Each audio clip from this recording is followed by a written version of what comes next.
very close friends with Mohammed Hadraawi, who died almost a year ago. It's almost exactly, wasn't it? Yeah. And for those of you who don't know him, he was the first Somali poet that the Poetry Translation Centre translated.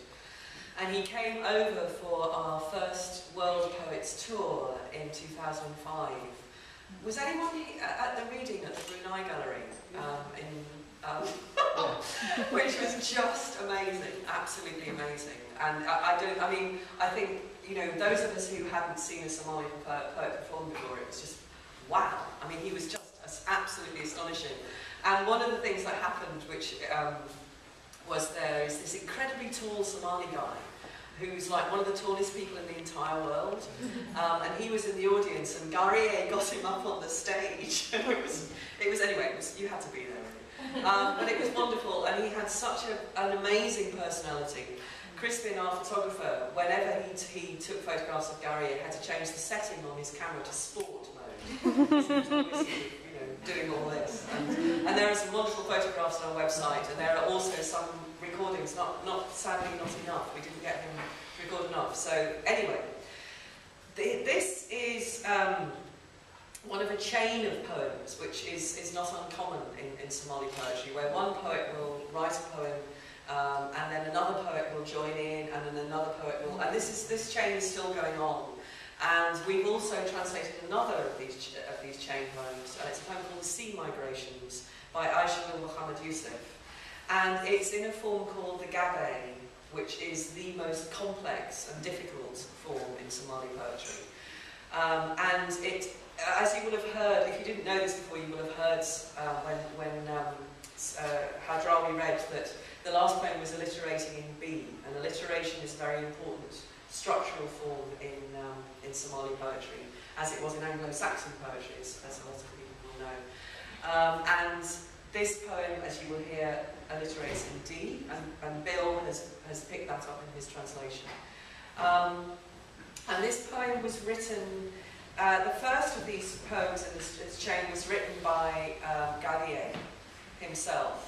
And so what's very moving to me is that this is Hadraawi responding not only to the poem and joining in this chain of poems, but also directly engaging with Garrier and with his stance, and for which Garrier also received death threats. I mean, as Ian said earlier, I mean, it was an absolutely terrifying time politically when the dictator Siad Barre was ruining Somalia as it then was.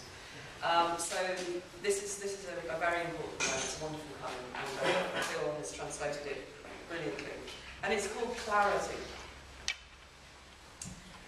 I've still not admitted defeat, nor have I withdrawn. That high inspiration, that talent I was endowed with, has not been discarded. Its milk camel's capacity to fill the dairy pail is undiminished. Apart from my deliberate delay, there is no difference in me. So I have a few points to make to deal with the spreaders of doubt. When men dedicate to the struggle and determine to fulfill their duty, when they ready themselves for the charge, amass the finest thoroughbreds, when the reins are on the racers, I never step aside. Garrier, in this arena where the chess game unfolds, well worth the watching, promising play, the innocent delight in alliterative war, our delay with its two sides, where tactic is met by counter-tactic, and here's where I put my piece. These first points are just the outline to the real issue, the whole shape of which this poem will address. When our debate gets heated, loopholes come to light. That damage done by exploiting the bitterness of tribes, the anguish of clans, which opens gaping wounds, divisions between the people. When the hyenas descend upon shallow graves, and the shunned bodies of the dead, that rotten meat nothing else would touch, and pull out the pulp from their bellies, the flux and the phlegm, and scatter it all around, the people are dumbstruck. The fresh air is defiled. Miasma fills every nostril. Then I am that prediction of clouds still to come, bringing a downpour that will cover the whole country.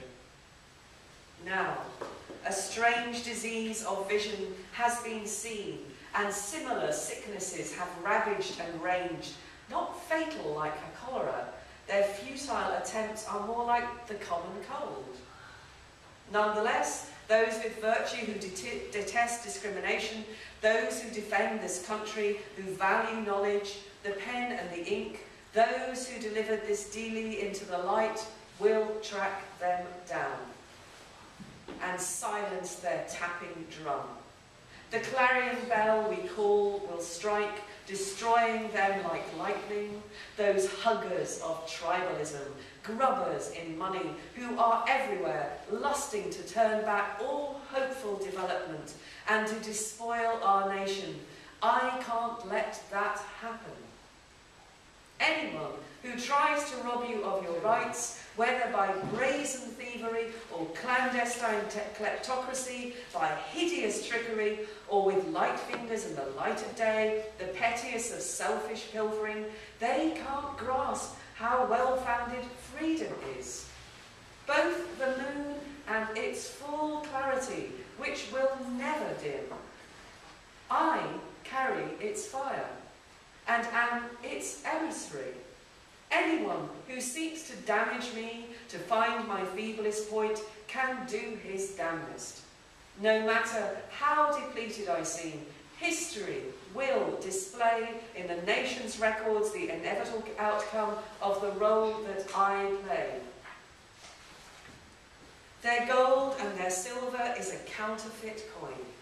Its two faces are the same. Their farms and their fields crowd the banks of Sharbile, sheltered by that richest of rivers, fed by its finest cream. Rain directed by the Diriyah star washes them clean of dirty sand. Their buildings are lavishly daubed, any colour they fancy. Furnished with the fittest mahogany, 5 Datsuns are parked out front. Nothing is earned from distant labour, the sweat of work done while abroad. Nothing from diligence and hard work. Nothing is gained by toil, by the effort of striving together. This bewildering wealth lacks the blessing of parents, nor has it dropped from heaven. Anyone who indulges in such display, looking down on the destitute and blatantly bragging about it, doesn't he fear being called to account and having his crimes' enormity uncovered? Our nation is renowned for its honesty, for humility. Woven from a silken thread, our people would harm no one. Fearing Allah, their feelings are slow to stir. Still, they are not so easily duped. Those immersed in misrule, pretending to stand tall while swimming in its depths, weaving their unseen nets, our people don't rush to blame nor to lash out at them, but they keep an excellent account of such misdeeds and store it well. Let these few lines be as striking as the stripes of an oryx, as visible and as lovely. I simply place them in plain view. But there's one further point which will finish my argument. Those others' poems are driven by the wind. Like a tornado, they turn wherever and in whatever direction, swelling the banner of tribalism, lifting its deadly spear, taking the lid off restraint. It's released in every marketplace. Is there no regulation that could stop it? No law that might detain it? No authority to enforce these rules? I wonder who said to let it spread this baleful malaria. Why are those who pipe its praises not brought to trial?